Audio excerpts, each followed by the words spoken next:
Hindi naman kayamanan ang totoong makakatalo sa tunay na kahirapan.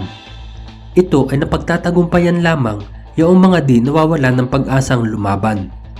Sapagkat ang pagiging mahirap ay gaya din ng pagpaparusa para sa kasalanang di mo naman ginawa. Magdudusa ka, magtitiis at palaging nanaising makatakas sa kumunoy ng buhay na iyong kinasasadlakan, kung saan ang pagsuko ay hindi kasama sa pagpipilian. Halika't magbalik tanaw tayo sa kwento ng taong minsan ang pinagkaitan ng magandang kapalaran sa kabila ng kamusmusan. Namulat sa ibang tahanan, inalila, pinahirapan at nawalay sa kanyang mga pinakamamahal. Ngunit anong laban ng kahirapan sa batang hindi marunong sumuko sa hamon ng buhay sa kabila ng kawalan ng pag-asa sa matinding karukhaang bumibihag sa kanyang pagkatao? Ang kwento ng mga pasakit at pamamayagpag ni Rosario Violeta Hernandez Solis, o yung tinaguriang The Thunder Star, ang drama queen ng Philippine movies. Pero kung bago ka pa lang sa ating channel, pakipindot na din po ng like, subscribe at bell notification button para palagi kang updated kapag may mga bago tayong kwentong kagaya nito. Isinilang noong ika-6 ng Oktubre taong 1935 bilang si Rosario Violeta Hernandez Solis. Siya ay nakilala din ng lahat bilang si Charito Solis. Sila ay tubong Santa Cruz sa Maynila. Si Charito ay isa lamang sa 4 na magkakapatid mula sa may halong dugong Espanyol na mga magulang. Maagang naulila sina Charito sa kanilang tatay matapos nitong pumanaw nung sila ay musmus pa lamang. At ang pangyayaring iyon ang naging panimula ng maaga nilang paghihirap. Nawalan na ng kakayahan ang kanilang ina na sila ay buhayin pa at sinabayan pa ito ng pagsiklab ng digmaan dito sa bansa dahil sa pagdating ng mga mananakop na mga Hapones. Dahil nga sa lugmok na lugmok sa kahirapan ang bayan, ang magkakapatid ni Charito ay nagkahiwa-hiwalay sapagkat mabigat man sa dibdib, sila ay ipinaampon ng kanyang ina sa kanilang mga kamag-anak. Ang batang si Charito ay napadpad sa pamilya ng kanyang tiyahin sa San Pablo sa Laguna. Sa simula ay maayos naman ang trato sa kanya ng mga ito, subalit kalaunan ay unti-unting nagbago ang kanilang pakikitungo sa kawawang bata. Si Charito ay nakaranas na ng pang-aapi, pagmamaltrato at matinding pahirap sa buhay na dumating pa sa puntong inihahanay na siya sa lugar ng mga katulong sa bahay. Sa puntong iyon ng kanyang buhay ay maagang natutong lumaban at magpakatatag si Charito Solis. Napilitan siyang magbenta ng sampagita sa harapan ng simbahan at nagsikap para makapagtapos ng pag-aaral nang walang inaasahan kundi ang sarili niya.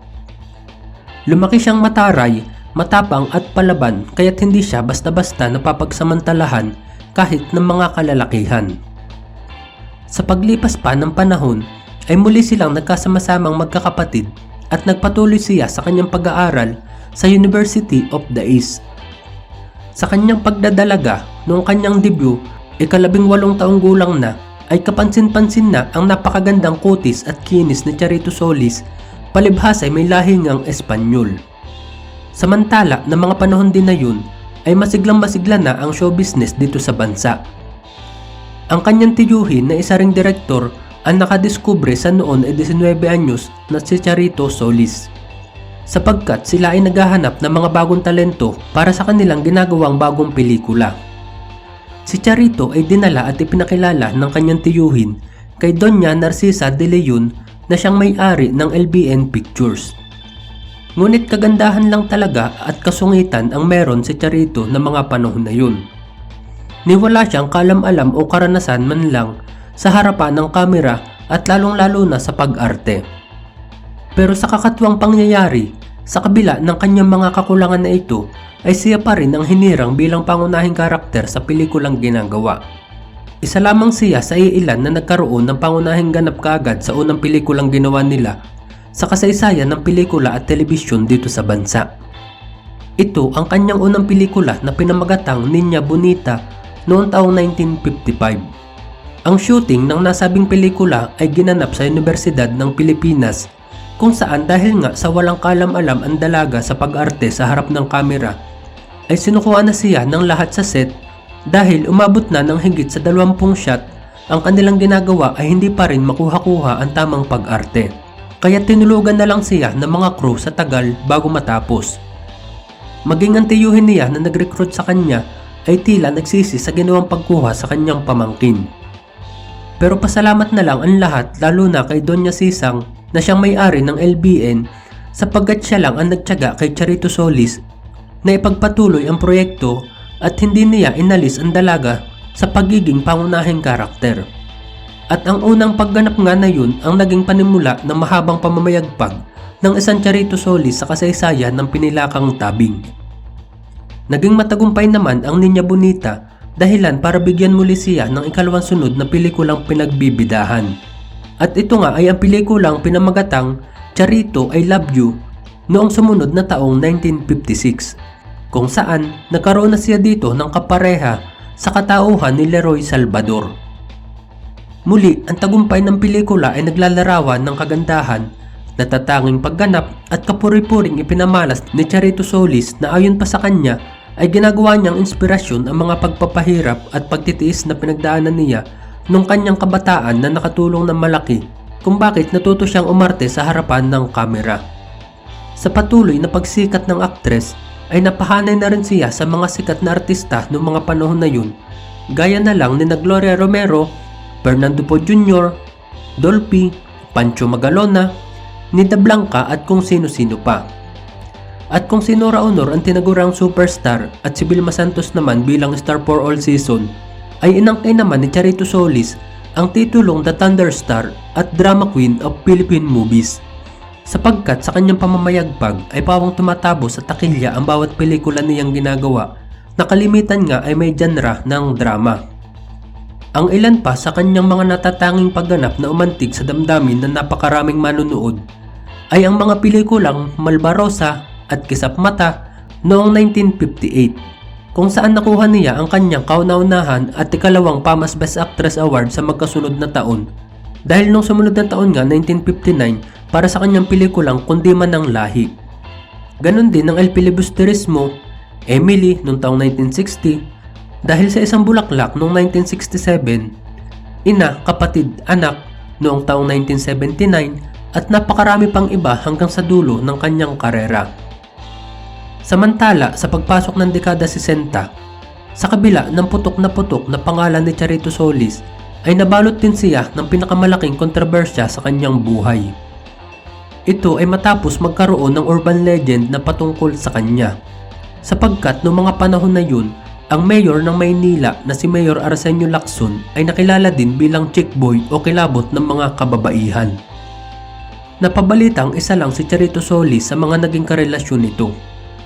At noong ika-15 ng Abril taong 1962, sa loob ng isang hotel sa Maynila ay inatake sa puso ang mayor na naging dahilan ng kanyang pagkamatay. Subalit ang ikinagulat ng lahat sa pangyayaring iyon ay nakita daw si Charito Solis na hubot-hubad na tumatakbo sa labi ng hotel at takot na takot sa pangyayari. Na ayon nga sa usap-usapan noon ay inatake daw si mayor habang nasa rurok ng kaligayahan sa piling ni Charito Solis. At siya daw ay na-dead on top, na siya namang nagdulot ng trauma kay Charito. Naging bantog na bantog ang usaping iyon na magpasa hanggang ngayon ay marami pa rin ang nakakaalala. At bago pa man si Miss Susan Roses ay naging kasintahan din pala ni Charito si The King FPJ matapos nilang magtambal sa isang pelikula at dinala nila ang relasyon na yun hanggang sa likod ng kamera.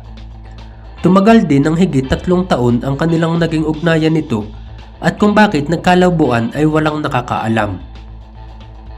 Naging mapangahas na rin si Charito Solis sa mga sumunod niyang pelikula dahil sa angking kagandahan at hubog ng katawan ay lalo pa siyang pinagpantasyahan ng mga lolo natin, sapagkat siya din ang naging kauna-unahang aktres na naghubad at nagpakita ng alindog sa harap ng kamera para sa pelikulang Igorota noong taong 1968, na hindi naman bastusin o malaswang tingnan sapagkat siya ay isang probinsyana na napadpad sa Maynila sa kanyang ganap dito. Dahil dito, si Charito Solis na rin ang naging #1 sex symbol noong mga panahon na yun. Sa kanyang kahusayan ay nadiskubre na rin siya ng iba't ibang mga producer na nagmula pa sa iba't ibang panig ng mundo, kung saan nakagawa pa rin siya ng mga pelikula sa mga bansang gaya na lang ng Korea at Japan na inilalahok nila sa international na kompetisyon. Pagpasok ng dekada 80, ang veteranang si Charito Solis ay nakilala naman sa panibagong karakter bilang si Ina Magenta ng sitcom na Okay Kapere Ko, na dahil nga sa tagumpay ay ginawan pa nila ng ilang berasyon sa pelikula. Ang kanyang karakter dito ay ang Encantadia na merong anak na nakapangasawa ng Tagalupa. At dahil sa dami ng mga karangalan at pagkilala sa pag-arte ni Charito Solis, ay natanghal na rin siya bilang Pamas Hall of Fame noong taong 1984. Bukod pa dyan, ang iba't ibang mga award-giving bodies na kumikilala sa kanyang natatanging alagad ng sining, gaya ng Catholic Mass Media Awards, Film Academy of the Philippines at iba pa. Sa kabuuan, si Charito Solis ay nag-uwi ng 7 Pamas Awards, 3 sa Gawad Urian, sa Luna Awards, 3 sa Metro Manila Film Festival Awards, sa Asian Film Festival Awards at kung saan-saan pa. Buwan ng Marso taong 1997, nang kanyang tinanggap ang Lifetime Achievement, ang pinakahuling karangalang tinanggap niya. Sapagkat noong ika-9 ng Enero ng sumunod na taon 1998, nang siya ay binawian ng buhay dahil sa atake sa puso habang siya ay nasa kanilang bahay sa Calamba City sa Laguna.